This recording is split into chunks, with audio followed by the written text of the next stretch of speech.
겨울에는 피부가 왜 이리 건조한 걸까요?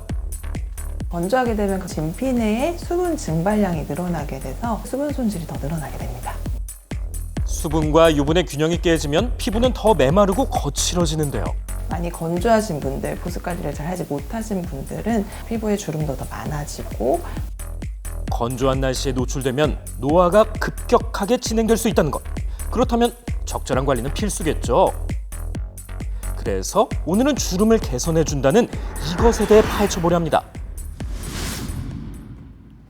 누구는 세월의 훈장이라고도 하지만 김순미 씨는 주름이 달갑지만 않습니다. 화장할 때 이럴 때 좀 나이 먹었다 이런 생각 들이죠. 그럴 때 좀 하죠. 마땅한 방법을 찾던 중 주름 개선에 탁월한 효과가 있다는 이것을 알게 됐다는데요. 과연 무엇인지 잠시 관찰해 볼까요? 아무리 피곤해도 철저한 세안은 절대 건너뛰는 법이 없다는 그녀. 피부 수분이 증발하기 전 눈가에서 이마로, 이마에서 입 주변으로 재빨리 뭔가 열심히 바르는데요.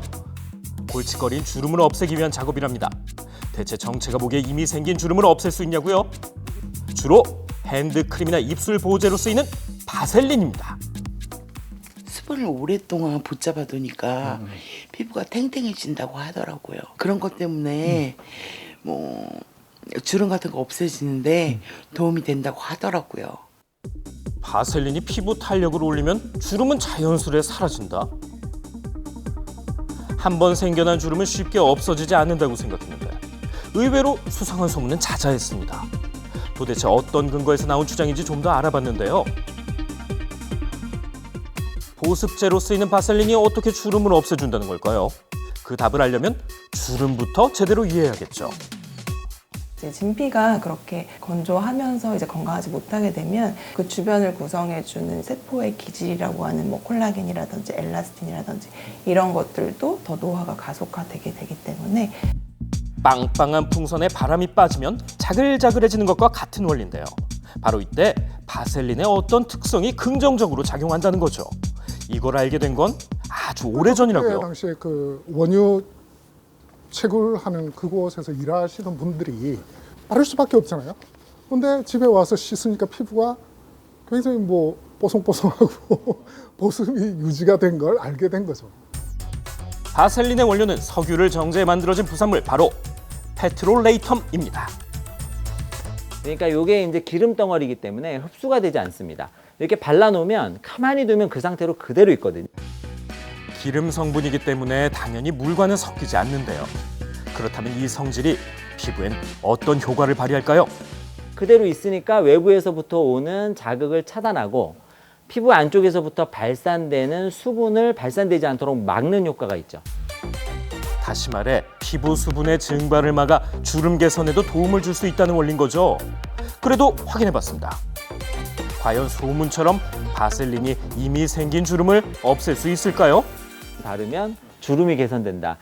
어렵죠? 이미 생긴 주름을 없애줄 수는 없다. 수분 증발은 막지만 주름 개선엔 효과가 없는 이유 대체 뭘까요? 피부를 뒤덮어서 보습을 하게 해주면 안에서부터 수분이 빠져나가지 못하니까 수분 탄리 현상이 없어지고 그러면 당연히 피부가 약간 뺑뺑해지겠죠. 그거를 수분을 막는 것만으로 얘가 콜라겐을 채워질 정도로, 그러니까 내가 이미 파인 주름이 채워질 정도로의 콜라겐을 생성하지는 못해요. 건조한 피부에 보습제를 발라주면 촉촉한 느낌 때문에 주름이 조금은 나아진 것 같지만 주름은 전혀 줄어들지 않는다는 것. 그저 느낌일 뿐이라고요. 발랐을 때 약간 그냥 피부가 좀 더 좋아 보이는 느낌은 일시적으로 거기 이제 막을 만들어줘서 약간 매워진 느낌이 든다는 느낌적인 그런 것들이 더 강할 것 같고. 자, 제작진이 직접 확인해 보기로 했습니다. 먼저 바셀린을 바르기 전 피부 상태를 잘 기억해 주시기 바랍니다. 자, 여기에 바셀린을 발라주면 어떻게 바뀔까요? 바셀린을 꼼꼼히 바른 후 상태를 보면 빛에 반사돼서 주름이 마치 줄어든 것처럼 보입니다.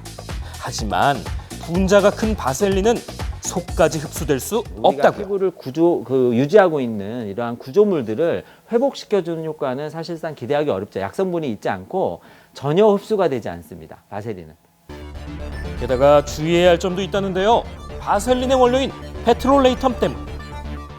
사람이 추정되는 또는 의심되는 그게 가능한 뭐 이런 식으로 분류를 하거든요. 그런데 그 2군에 해당하는 게 지금 오늘 이슈가 되고 있는 페트롤라튬이 들어가는 거고. 이제라도 바셀린을 버려야 하나 고민하고 계시나요? 그럴 필요는 없겠습니다.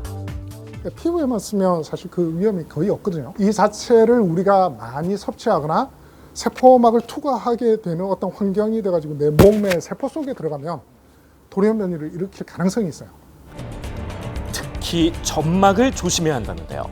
눈가나 코 속에 바르는 건 웬만하면 피하는 게 좋겠죠. 상처 부위 또한 마찬가지입니다.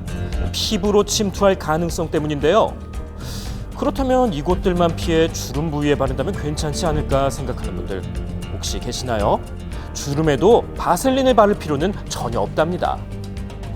더 개발이 되고 내 생체 친화적인 보습제들이 지금 많이 나왔기 때문에 굳이 1세대의 바셀린을 고집할 필요는 없습니다. 훨씬 더 내 피부에 친화적이고 수분제와 밀폐제의 성분이 적절하게 배합된 보습제들이 지금 많이 나와 있거든요. 주름이 걱정이신가요? 바셀린은 아무런 도움이 되지 않습니다.